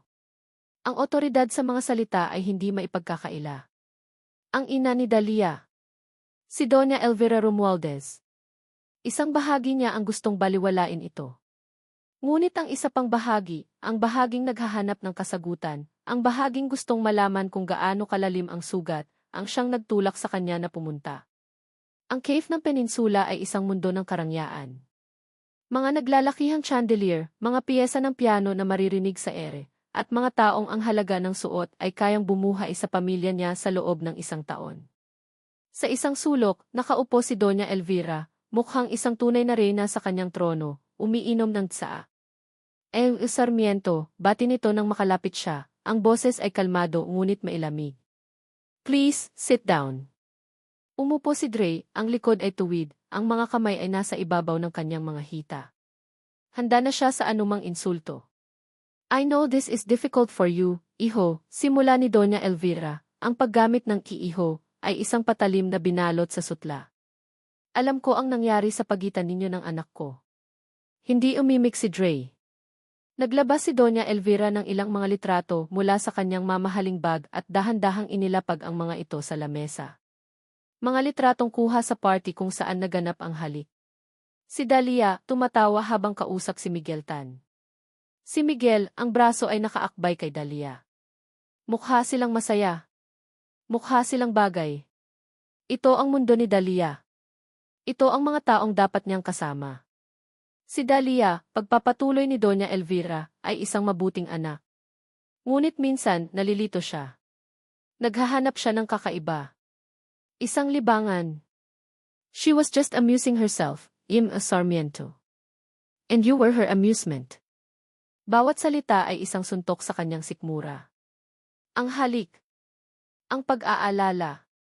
Lahat ba iyon ay isang laro lamang? Alam kong nasaktan ka sa pag-alok niya ng tulong sa ospital, sabi ng matanda, ang mga mata ay puno ng peking awa. Pero ganoon talaga si Dalia. Kapag may gusto siyang tapusin, idinadaan niya sa pera. That's her world, and you are not part of it, T. Ang sakit ay napalitan ng kapaitan. Ang lahat ng piraso ay nagtutugma na sa kanyang isipan. Ang biglaang panalamig ni Dalia. Ang mga litratong ito. Ang mga salita ng ina nito. Lahat ay nagsasabing tama siya. Isang laro lang ang lahat. Isang pagkakamali. Kaya narito ako, sabi ni Doña Elvira, at inilapag nito sa lamesa ang isang makapal, puting sobre. This is from Dalia. Napatitig si Dre sa sobre. Nahihiya siyang ibigay ito sa iyo ng personal pagkatapos ng nangyari, paliwanag ng matanda. She feels bad. Gusto niyang makatulong sa operasyon ng kapatid mo. Huminto ito sandali at ang huling mga salita ay binitiwan na parang isang hatol ng kamatayan. And she wants you to leave her alone. For good. Iyon na. Ang katapusan. Ang huling pako sa kanyang kabaong. Ang babaeng hinalikan niya, ang babaeng nagsimula niyang pagtiwalaan, ay nagpadala ng kanyang ina para bayaran siya upang mawala sa buhay nito. Hindi na kumibo si Dre. Ang lahat ng lakas para makipagtalo ay nawala na. Ang apoy ng kanyang pride ay namatay at ang natira na lang ay malamig na abo. Tiningnan niya ang sobre, pagkatapos ay ang mukha ni Doña Elvira. Ang mukha ng isang nagwagi. Dahan-dahan, kinuha niya ang sobre. Mabigat. Puno ng pera. Puno ng insulto. Puno ng katapusan. Hindi na siya nagsalita. Tumayo siya, tumango ng bahagya bilang pagpapaalam at tumalikod. Habang naglalakad siya palabas ng hotel, ang bawat hakbang ay parang may bigat ng semento. Ang pera sa kanyang kamay ay nasusunog, ngunit hindi na niya ito binitawan. Para saan pa? Natalo na siya. Tinanggap na niya ang kanyang lugar. Bumalik siya sa Romualdez Tower. Pumasok siya sa itim na sedan. Umupo siya sa driver's seat sa huling pagkakataon. Hinubad niya ang itim na jacket ng uniforme. Maingat niya itong tinupi, tulad ng pagtupi niya sa lahat ng alaala at pakiramdam niya para kay Dalia. Ipinatong niya ito sa upuan. Sa tabi nito, inilapag niya ang susi ng sasakyan. Pagkatapos, bumaba siya. Hindi na siya lumingon. Naglakad siya palayo sa toreng salamin, palayo sa babaeng sumira sa kanya. Naglakad siya hanggang sa nilamon siya ng mga kalsada at mga tao ng syudad, hanggang sa naging isa na lang siyang ordinaryong anino na nawawala sa dilim. Ilang sandali pa, bumaba si Dalia mula sa kanyang opisina. Ang puso niya ay puno ng determinasyon. Matapos ang maghapong pag-iisip, nagpasya siyang harapin si Andre. Aaminin niya ang lahat. Sasabihin niya ang tungkol sa kanyang ina sa aksidente. Hihingi siya ng tawad. Hihilingin niya na pakinggan siya. Naglakad siya papunta sa parking lot, ang bawat hakbang ay isang dasal. Ngunit pagdating niya roon, isang nakakabinging tanawin ang sumalubong sa kanya. Ang itim na sedan ay naroon. Ngunit ang driver's seat ay bakante. Lumapit siya, ang puso ay kumakabog. Binuksan niya ang pinto. Sa ibabaw ng upuan, nakatupi ng perpekto ang uniforme ni Andre. Sa tabi nito, ang susi. Wala na siya. Tinawagan niya ang cellphone nito. 1 beses. 2 beses. 3 beses. Ngunit hindi ito sumasagot. Sa ika-4 na tawag, isang malamig, elektronikong boses ang sumagot. The number you have dialed is currently unavailable. Nawala na siya. Iniwan na siya nito. Ang katahimikan sa loob ng parking lot ay nakakabingi. Ang tanging naririnig lang ni Dalia Romualdez ay ang malakas at mabilis na pagtibok ng sarili niyang puso. Nakatitig siya sa bakanting upuan, sa unipormeng nakatupi ng perpekto, at sa susi na tila naungutya sa kanya. Wala na siya. Isang alon ng panik, malamig at matalim, ang bumalot sa kanya. Kinuha niya ang kanyang cellphone, ang mga daliri ay nanginginig habang hinahanap ang pangalan niya, Andre. Tinawagan niya ito. 1 ring. 2. 3. Walang sagot. Muli niyang sinubukan. Ang bawat pagring na hindi sinasagot ay parang martilyong pumupukpok sa kanyang dibdib. Bakit hindi niya sinasagot? Nasaan siya? Ligtas ba siya? Sa ikatlong pagtawag, huminto ang pagring. Ngunit hindi ang boses ni Andre ang narinig niya, kundi isang malamig, walang buhay na boses. The number you have dialed is currently unavailable. Napabagsak ang kamay niyang maihawak na telepono. Unavailable. Ang salitang iyon ay tila isang hatol. Itinapon niya ang cellphone sa passenger seat, ang utak niya ay nag-umpisang mag-isip ng pinakamasasamang posibleng dahilan. Ngunit sa gitna ng panik, isang pangalan ang umalinggaw sa kanyang isipan. Ang pangalan ng taong may kakayahang gawin ito. Ang taong may motibo. Ang taong nagbabala sa kanya. Doña Elvira. Isang bagong emosyon, mas malakas kaysa sa panik, ang biglang umapaw sa kanyang dibdib. Galit. Isang dalisay, nag-aalab na galit na hindi pa niya naramdaman sa buong buhay niya. Hindi na siya nag-isip. Kinuha niya ang susi ng sarili niyang sasakyan mula sa bag, pumasok sa loob, at pinaharurot ito palabas ng parking lot.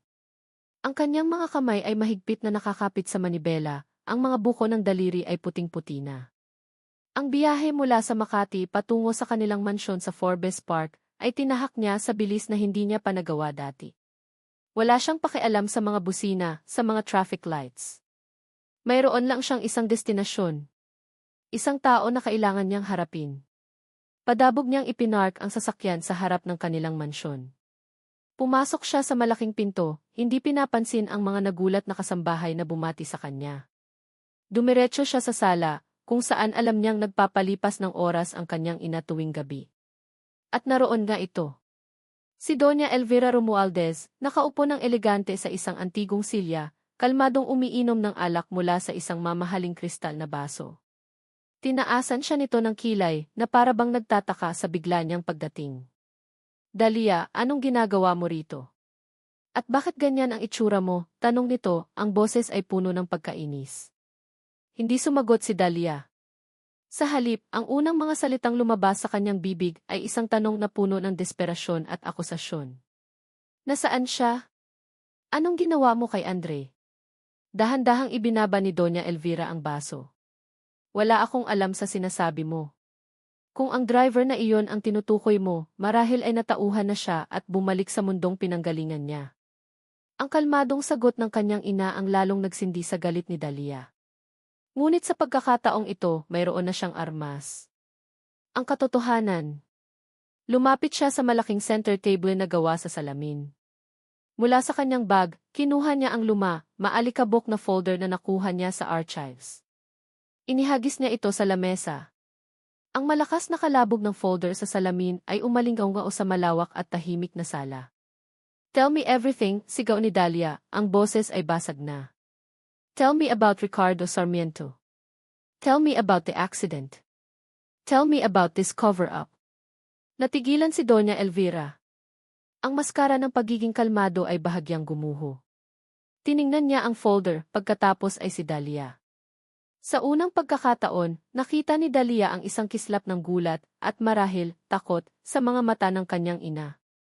Ngunit mabilis itong napalitan ng isang matigas na ekspresyon. Tumayo ito, ang tindig ay puno pa rin ng otoridad. So, you found out. Bakit, ma? Bakit mo ginawa yon? Tanong ni Dahlia. Ang mga luhang kanina pa niya pinipigilan ay nagsimula ng bumagsak. You destroyed a man's life. You destroyed a family. Did what I had to do, ang sagot ng kanyang ina, ang boses ay tumaas na rin. Ginawa ko iyon para protektahan ang kumpanya. Para protektahan ang pangalan natin. Ang pangalan mo. Proteksyon, tumawa si Dahlia ng mapakla. You call that protection. Iyon ay kasakiman. Iyon ay kasamaan. Kasakiman, lumapit si Doña Elvira sa kanya, ang mga mata ay nag-aapoy. Alam mo ba kung ano ang mangyayari kung lumabas ang katotohanan iyon noon? Masisira ang Romualdez Prime. Ang lahat ng pinaghirapan ng lolo mo, ang lahat ng itinatayo ko para sa'yo, magiging abo. Isang eskandalo na naman, tulad ng ginawa ng iresponsable mong ama. Huwag mong isama si Papa dito. Bakit hindi? Pareho lang kayo. Mahina ang puso. Hinahayaan ninyong ang mga hamak na taong iyan ang magdikta sa inyo. Ginawa ko iyon para sa'yo, Dahlia. Para sa pamilya natin. Umiling-iling si Dahlia, ang mga luha ay malayang dumadaloy sa kanyang pisngi. Hindi. Ginawa mo iyan para sa sarili mo. Para sa pride mo. Tumingin siya ng diretso sa mga mata ng ina. At ngayon, inulit mo. Pinuntahan mo si Andre, hindi ba? Binayaran mo siya para iwan ako. Hindi ito itinanggi ni Doña Elvira. At dapat mo akong pasalamatan. Inilayo kita sa isang pagkakamali. Isang driver, Dahlia. Isang driver. Anong sasabihin ng mga tao? Noon, sa gitna ng sigawan at luha, isang katotohanan ang luminaw sa isipan ni Dahlia. Ang pag-ibig na alam ng kanyang ina ay hindi pag-ibig. Ito ay control. Ito ay kapangyarihan.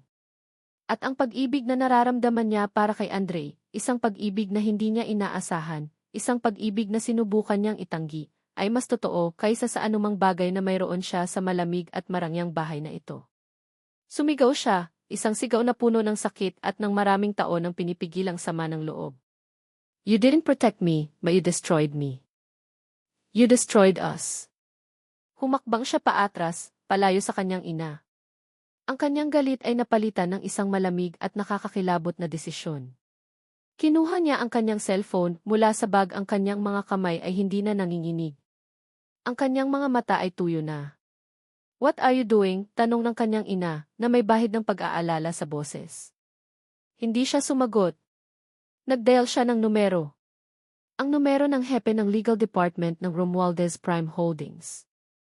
Nang may sumagot sa kabilang linya, nagsalita si Dahlia, ang boses ay matatag at walang emosyon, habang ang kanyang mga mata ay nakatitig sa naguguluhang mukha ng kanyang ina. Attorney Reyes, sabi niya. It's Dahlia Romualdez. Huminto siya sandali, hinayaan ang bigat ng kanyang mga susunod na salita na lumapag na parang bomba sa katahimikan ng silid. I want to hold a press conference. First thing tomorrow morning. I have something to confess. Andre Sarmiento. Ang sobrang puti ay nakapatong sa kanyang kandungan, ngunit hindi ito tinitingnan ni Andre Sarmiento. Ang kanyang mga mata ay nakatuon sa natutulog na mukha ng kanyang kapatid. Sa wakas, pagkatapos ng ilang araw ng takot at pag-aalala, payapa na si Sofia. Ang paghinga nito ay malalim at regular, hindi na hirap. Isang imahe ng kapayapaan na matagal na niyang hindi nakikita. Kaninang umaga, pumasok ang doktor sa kanilang silid, may dalang isang ngiti na hindi pa nakikita ni Dre dati. Sarmiento, I have wonderful news, sabi nito. May isang anonymous donor na nagbayad ng lahat. The entire cost of the surgery, the hospital bills, everything. Pwede na nating ischedule ang operasyon ni Sofia sa lalong madaling panahon. Guminhawa ang pakiramdam ni Dre, isang matinding ginhawa na halos nagpaluhod sa kanya. Ngunit kasunod ng ginhawa ay ang isang matalim na tanong. Anonymous donor. Sino? Isa lang ang pangalang pumasok sa kanyang isipan. Dahlia. Ang pasasalamat ay nakipagbuno sa kapaitan sa loob ng kanyang dibdib. Ginawa pa rin ito. Sa kabila ng pagtanggi niya, sa kabila ng masasakit na salita niya, ginawa pa rin ito. Pinatunayan nito ang punto nito na sa huli, pera pa rin ang solusyon. Nasa isang kumpas lang ng kanyang kamay, kaya niyang ayusin ang lahat. Ang sobrang bigay ng ina nito, na hanggang ngayon ay hindi pa niya nabubuksan, ay tila lalong bumigat sa kanyang kandungan. Naramdaman niya ang matinding kahihiyan. Tinanggap niya ang pera ng pagkatalo, habang sa likod niya, gumawa pa rin ang paraan si Dahlia para manalo. Hindi na niya kaya. Ang gulo sa kanyang isipan, ang bigat sa kanyang puso. Kailangan niya ng lugar kung saan makakahinga siya. Hinalikan niya sa noo si Sofia at dahan-dahang lumabas ng silid.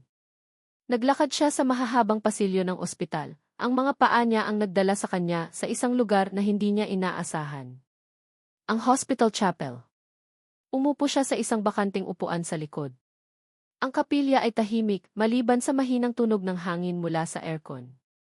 Walang ibang tao. Dito, sa harap ng altar, ipinikit niya ang kanyang mga mata. Hindi siya nagdasal. Wala siyang masabi. Hinayaan lang niya ang katahimikan na balutin ang kanyang pagod na kaluluwa. Andre. Isang boses. Isang boses na nagpatigil sa pagtibok ng kanyang puso. Dahan-dahan niyang iminulat ang kanyang mga mata. Dahlia Romualdez. Nakatayo si Dahlia sa may pinto ng kapilya, ang puso niya ay kumakabog ng napakabilis. Matapos ang walang katapusang paghahanap, ang pagtatanong sa bawat nurse, narito siya. Nakita niya si Andre. Hindi na ito ang lalaking puno ng galit sa pasilyo ng ospital. Ang nakikita niya ngayon ay isang lalaking pagod. Isang lalaking tila pasan ang buong mundo. Ang dating matigas na panga ay bahagyang nakabukas. Ang dating mapanlabang mga mata ay nakapikit. Humakbang siya palapit, ang bawat yapak ay tila napakabigat. Andre. Lumingon ito. Ang mga mata nila ay muling nagtama sa katahimikan ng banal na lugar. Nakita niya ang gulat sa mga mata nito, ngunit wala na ang galit. Ang naroon ay isang malalim, nakakapanghinang pagod. Dahan-dahan siyang lumapit at umupo sa upuan sa tabi nito, may isang espasyo sa pagitan nila. Walang nagsalita sa loob ng ilang sandali. Hinintay ni Dahlia na sigawan siya nito, na itaboy siya. Ngunit nanatili lang itong tahimik, nakatingin sa kanya, naghihintay. Huminga siya ng malalim, kinalap ang lahat ng natitirang lakas. Ito na. Walang atrasan. Nalaman ko na ang lahat, simula niya, ang boses ay nanginginig ngunit malinaw. Tumingin siya sa sahig, hindi kayang salubungin ang mga mata nito. Tungkol sa tatay mo sa aksidente. At sa ginawa ng nanay ko. Nakita niya mula sa gilid ng kanyang mata ang bahagyang paggalaw nito. Isang pagkagulat. Walang kinalaman ang halik, Andre, pagpapatuloy niya, pinipilit na hindi mabasag ang boses. Ang pag-aalok ko ng tulong hindi iyon dahil sa awa o dahil gusto kitang bilhin. Iyon ay dahil sa guilt. Dahil ng gabing iyon, nalaman ko ang katotohanan. At hindi ko alam kung paano kahaharapin. Tiningnan niya ito. Sa wakas, tiningnan niya ito ng diretso sa mga mata. Wala akong karapatang humingi ng tawad. Dahil walang kapatawaran ang ginawa ng pamilya ko sa pamilya mo. Ang katahimikan namin ay sumira sa buhay ninyo. Umiling ito na para bang hindi makapaniwala sa naririnig. Pero may isang bagay akong kayang gawin, sabi ni Dahlia. Ang panginginig ng kanyang boses ay napalitan ng determinasyon. Hindi pera ang solusyon dito, Dre. Hustisya. At ibibigay ko iyon sa'yo, sa pamilya mo, kahit anong mangyari sa akin. Mula sa kanyang bag, kinuha niya ang isang nakatuping papel. Ang draft ng press release na inihanda ng abogado niya kagabi. Inilahad niya ito kay Andre. Andre Sarmiento. Kinuha ni Andre ang papel, ang mga daliri ay nag-aatubili. Ano na naman ito? Isa na namang dokumento. Isa na namang kasunduan. Binuklat niya ito. Hindi ito kasunduan. Ito ay isang public statement. Romualdez Prime Holdings T issue public apology with full compensation if decade-old construction accident. Habang binabasa niya ang bawat salita, ang pader na yelo sa paligid ng kanyang puso ay nagsimulang magkaroon ng lamat. Ang pangalan ng kanyang ama ay naroon. Ang detalye ng aksidente. Ang pag-amin sa paggamit ng substandard materials. Ang pag-amin sa cover-up. At ang pangako ng buong kompensasyon, hindi bilang isang settlement, kundi bilang isang moral na obligasyon. Sa ilalim, ang pangalan ng taong maglalabas ng statement, Dalia Romualdez, C. Ibinaba niya ang papel, ang mga kamay ay nanginginig na. Tiningnan niya si Dalia. Ang babaeng nasa harap niya ay hindi na ang makapangyarihang si. Siya ay isang taong handang isuko ang lahat. Ang kanyang kumpanya. Ang kanyang pangalan. Ang kanyang pamilya. Para sa kanya. Para sa hustisya. Ang lahat ng kapaitan, ang lahat ng galit, ang lahat ng pride, lahat ay natunaw at napalitan ng isang emosyon na halos bago sa kanya, pagkamangha. Ang sobrang puti sa kanyang kandungan ay tila isa na lang walang kwentang basura. Ito pala ang plano nito. Hindi ang bilhin ang kanyang katahimikan, kundi ang ibalik ang dignidad na matagal nang ninakaw sa kanila. Gagawin mo ba talaga to? Tanong niya, ang boses ay halos isang bulong, hindi na puno ng galit, kundi ng hindi makapaniwalang paghanga. Tumingin sa kanya si Dalia, at sa mga mata nito, nakita niya ang lahat. Ang takot. Ang pagsisisi. At ang isang bagay na mas malalim pa. Isang butil ng luha ang pumatak mula sa mata nito, dahan-dahang gumulong sa kanyang pisngi. Tumango ito. At dito nagtatapos ang kwento ni Dalia at Andre, isang kwentong isinulat ng tadhana, sinubok ng kasinungalingan, ngunit sa huli ay pinagtibay ng pagpapatawad at pag-ibig. Maraming salamat sa iyong pagsubaybay sa bawat kabanata ng kanilang paglalakbay. Mula sa unang pagbangga sa kalsada hanggang sa huling pag-asa sa loob ng isang kapilya, naging karangalan ko ang ibahagi sa inyo ang kanilang kwento. Habang isinusulat ko ang bawat salita, naramdaman ko ang kanilang galit, ang kanilang kilig, ang kanilang sakit, at higit sa lahat, ang kanilang pag-asang mahanap ang liwanag sa gitna ng kadiliman. Ang kwento ni Dalia at Andre ay isang paalala sa ating lahat na ang tunay na pag-ibig ay hindi tungkol sa pagkakaroon ng perpektong buhay o perpektong kapareha.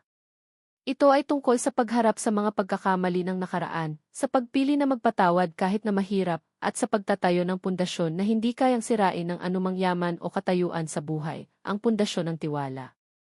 Naway magsilbi itong inspirasyon na sa bawat isa sa atin, mayroong lakas na bumangon mula sa sakit at mayroong pag-asang naghihintay sa dulo ng bawat pagsubok. Kung ang kwentong ito ay nakaantig sa iyong puso, huwag po kayong mag-atubiling iwanan ang inyong mga komento sa ibaba. Nais kong marinig ang inyong mga saloobin, ang inyong mga paboritong eksena, at ang mga aral na inyong napulot. Ang inyong mga salita ang nagsisilbing inspirasyon para sa mga susunod pang kwentong ating pagsasaluhan. Hanggang sa muli nating pagkikita sa susunod na kwento. Ako po ang inyong manunulat, nag-iiwan ng isang mainit na pasasalamat at isang mahigpit na yakap.